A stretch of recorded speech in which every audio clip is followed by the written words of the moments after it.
Hello, everyone. Thank you so much for taking the time and joining us here today. I am really excited to talk to Bill Tunney, who's the Director of Security at FirstCan Management, about their approach to security posture management. Bill, could you please briefly introduce yourself and your background? Sure. My name is Bill. I work for the FirstCan Management group of companies, and more particularly for one of the sub companies in particular. Been doing information technology and security for quite a long time now, longer than I care to admit. And yeah, we're just we're just trying to make sure everything is working good. Awesome. Bill, to level set, can you share with the audience what we're talking about as it relates to security posture, specifically inside of Microsoft 365? Sure. Yeah. So it seems always that Microsoft tools and the subprograms that make up the 365 environment are set for the widest possible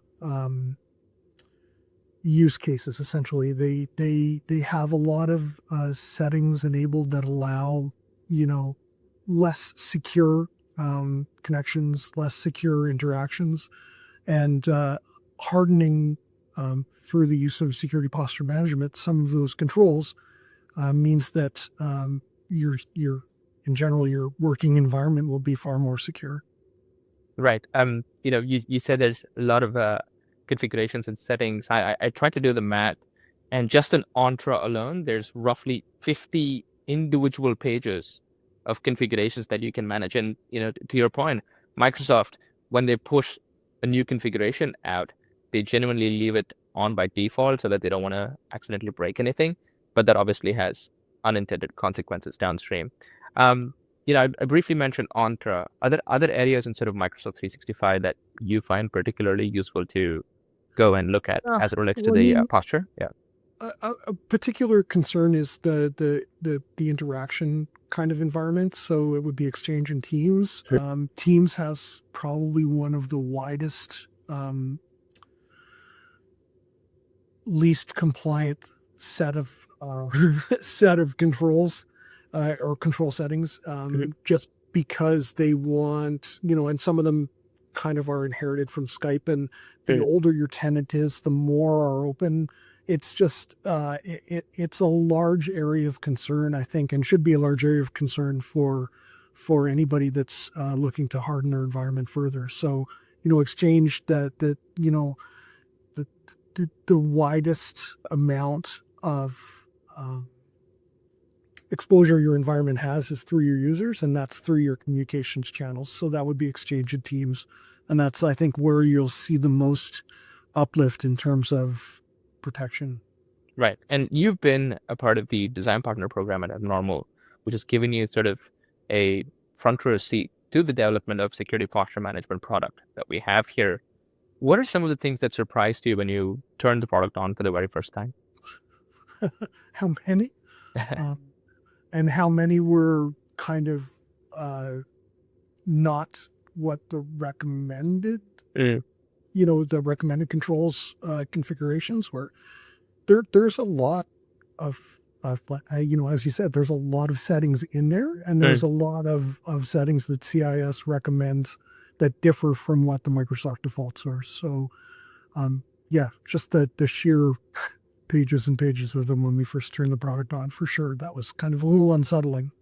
I know that you're being humble here and you're talking about all the different things that you found were non-compliant, but I do want to tell the audience that Bill and his team have one of the best postures that we've seen here at Abnormal. They essentially have a near perfect posture where, all of the non-compliant postures have gone compliant fairly very quickly. So, Bill, can you talk about how you approached the process of making these configurations and settings compliant once you found this insight into all the different areas where they were lighting up as non-compliant against CIS?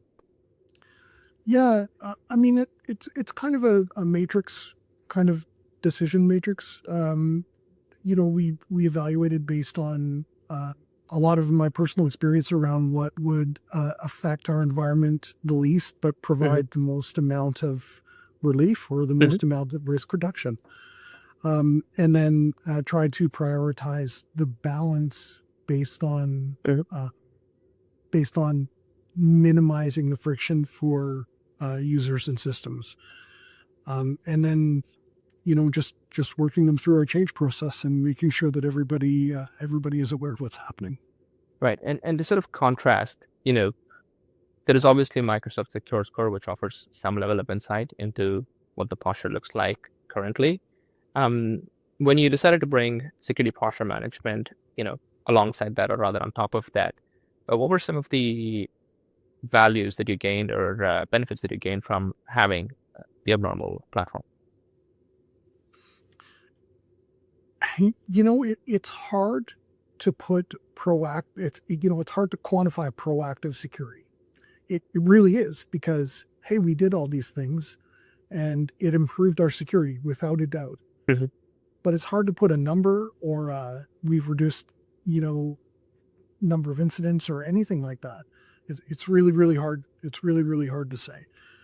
So I think you can take a little bit of the quantitative measure that Microsoft Secure Score gives you in the O365 environment, and combine that with um, your you're seeing the green lights light up on the board. Yep. That's it gives you a great amount of satisfaction, I have to say.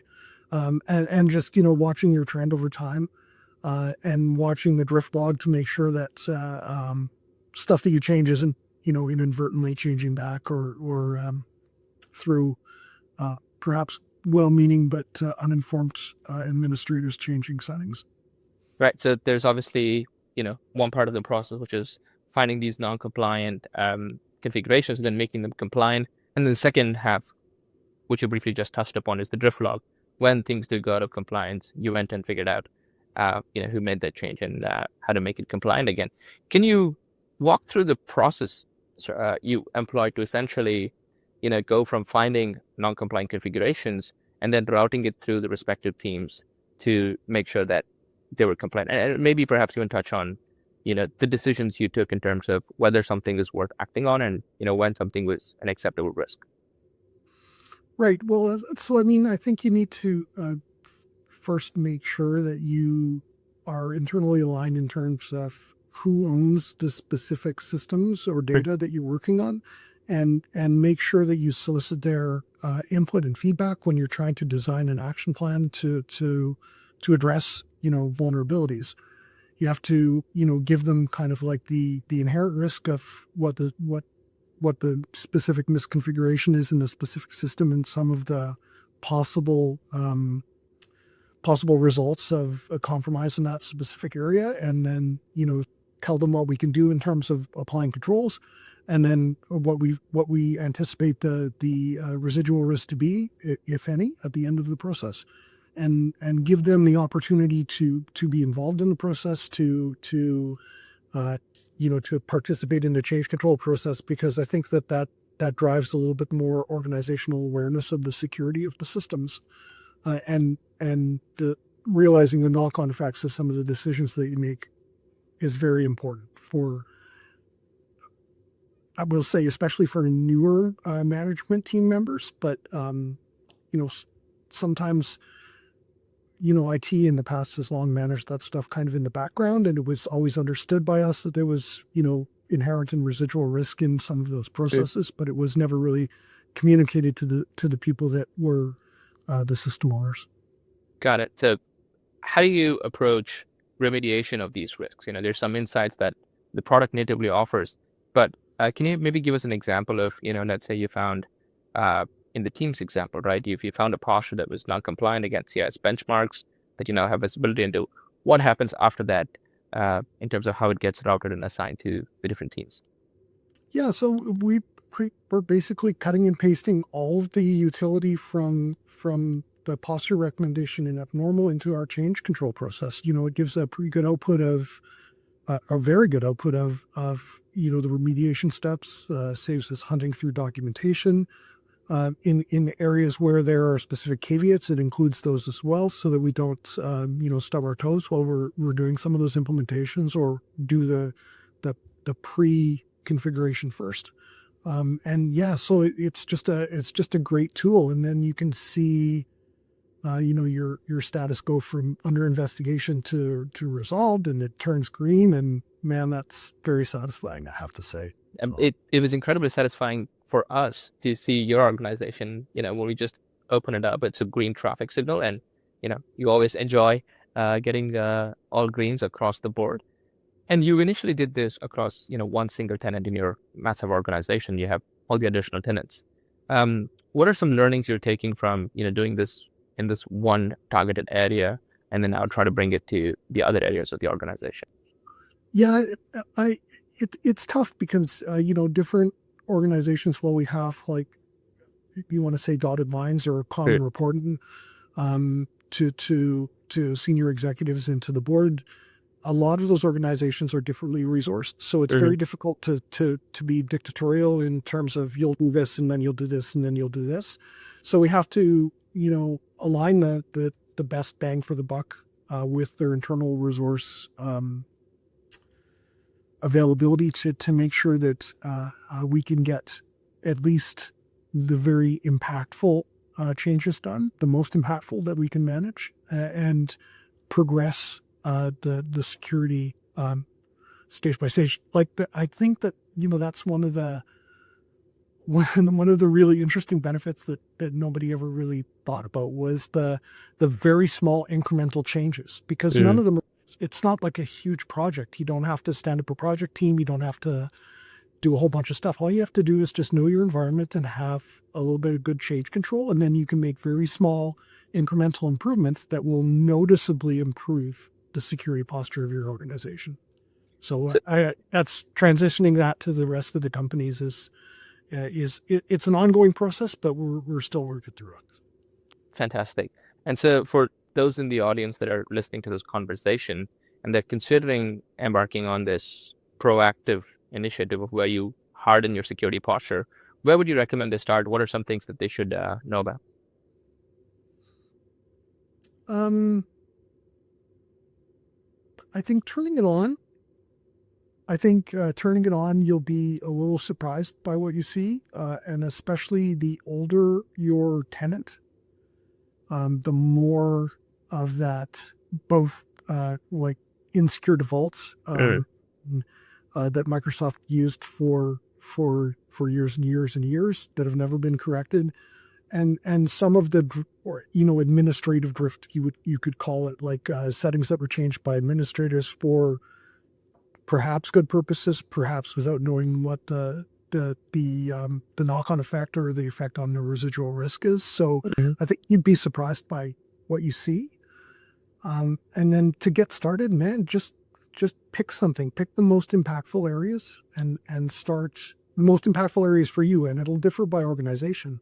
But I would suggest that the communication suites are going to be Mhm. the most impactful for organizational safety.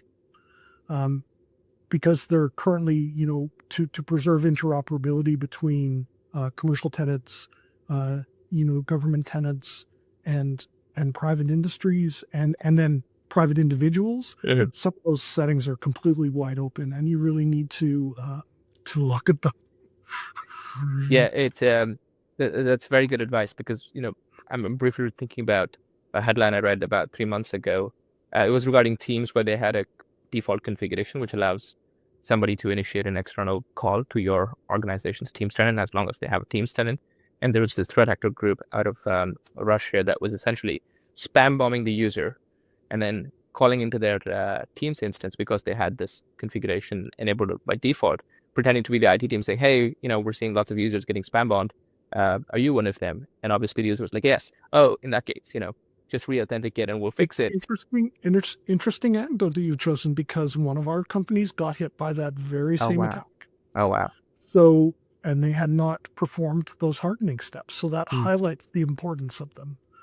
Um, yeah, there's a lot of bad actors out there, and like I say, they're leveraging to a large degree the communication protocols that your business depends on, Mhm. and email. Uh, we wouldn't be here if you weren't protecting your email. But Right.